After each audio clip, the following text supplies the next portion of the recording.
My bike spends more time on the back of a recovery truck, in the garage, or in my mum's back garden than it does on the road. So a little backstory. So the last time my bike broke down was, I think it was like a day before, 2 days before Christmas. I was riding my bike. I was on the A10 right near the Krispy Kreme junction, stopped at the lights, and I never moved off the lights. All the electrics just cut out. Now, I thought the alternator went again, but it wasn't the alternator. It was just the battery was really weak. Obviously, the bike had been in the garden for like 6-7 weeks. Hadn't ridden the bike for a while. So the battery just drained. So luckily, it didn't really break down. There was no case of me having to fix the bike, but obviously I had to put it on the back of a recovery truck and drop it back to my mum's yard. So this has been going on for like a year and a half now. Basically, you've got the exhaust manifold, which is basically like the part of the exhaust pipe that meets the engine. There was a little hole in it, so basically there was a leak. So the exhaust fumes wasn't just going down the pipe, they were coming out of the exhaust manifold. So it was making like a clicking sound. Nothing was clicking, but that's the sound of the exhaust.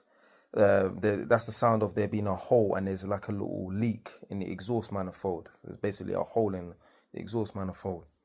So anyway, there was nothing mechanically wrong with the bike, but it sounded shit. Yeah, I'm riding down the road in Edmonton. Someone comes into the live chat of a TikTok live that I'm doing, like, yo, did I see you riding your bike in Edmonton on Saturday? Like, yo, why's your bike making some mad clicking sound? I'm like, yo, this guy actually saw me, because no one knows about that problem. Yeah, you would have to literally see me live in the flesh. I don't even know who this person is.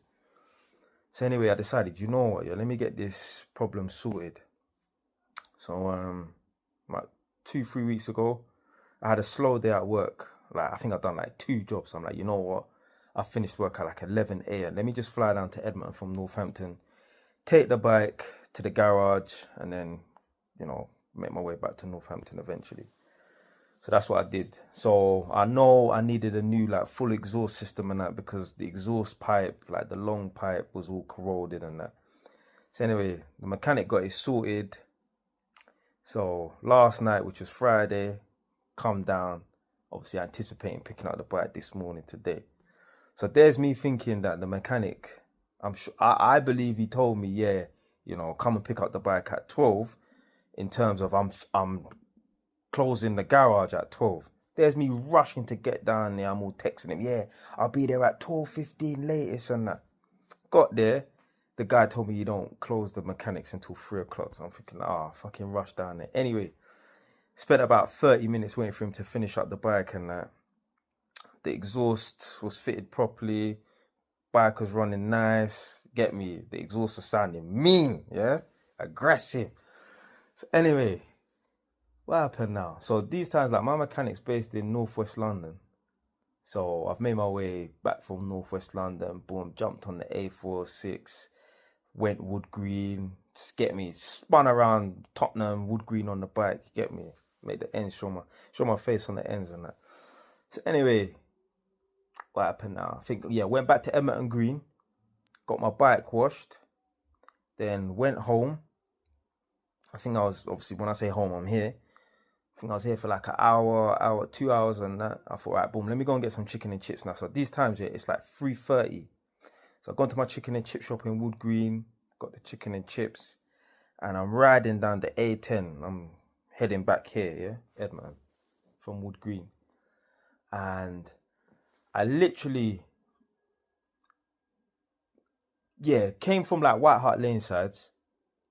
I went over the speed hump, and I started hearing a sound, like a grinding sound.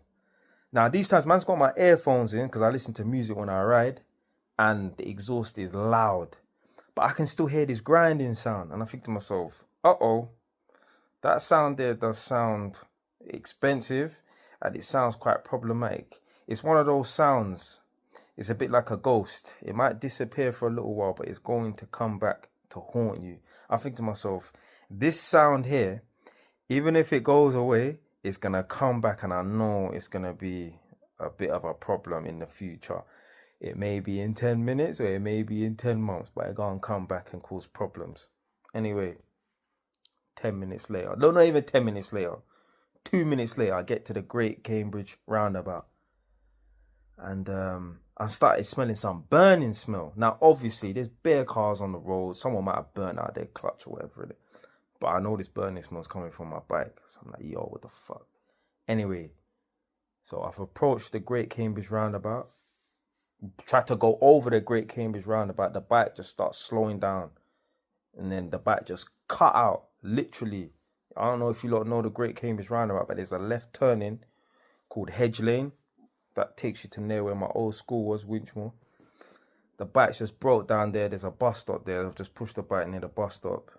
And I must have broke down at like, I don't know, 4:30 or something like that. So, yeah, broke down at like 4:30 or whatever, innit? Phoned up the recovery people. They sent me a, like a estimated time saying that, yeah, we'll be aiming to pick you up or come and visit your bike between 6:30 and 8:30. I'm like, yo, fuck this. Do you know what I decided to do? After 30 minutes, I decided, you know what, yeah? I called a cab. The cab man picked me up, took me back here to my mum's house. I got my car. Obviously, I paid the cab man, got my car, and I drove up there, and I was just chilling in my car next to my bike. I'm not sitting there. Imagine, yeah? Like, I didn't get back in this house until, like, I think 9:30. Because they sent a mechanic, like a RAC man, to come and inspect the bike. And then he determined that, yeah, you ain't going nowhere. I already knew that. The bike's not going nowhere. Yeah, and then he had to go and send a recovery truck. Now, the problem with the bike was, basically, where you got the fan that's behind the radiator, there's some wiring, something to do with the ignition. The mechanic probably didn't cable tie it or something like that. Anyway, it got caught on the propellers of the fan and twisted and snapped and burnt out. So that's what the problem was. Obviously, you know, I've sent the bike to my mechanic so he can fix it. Obviously, I ain't paying for it. You know, that's his fault and that. I was thinking like, blood. Man, I'm not even on the bike for a full day and the bike is already back in the garage, man. So, yeah, man. This bike, boy. I've had this bike. I bought this bike in 2016 September. I've had it for 9 years. Nothing but problems, boy. Anyway, man, that was my day today still. So basically, all of this. So this here. And then this piece here. So this piece here and then this piece here. That all got caught in the fan.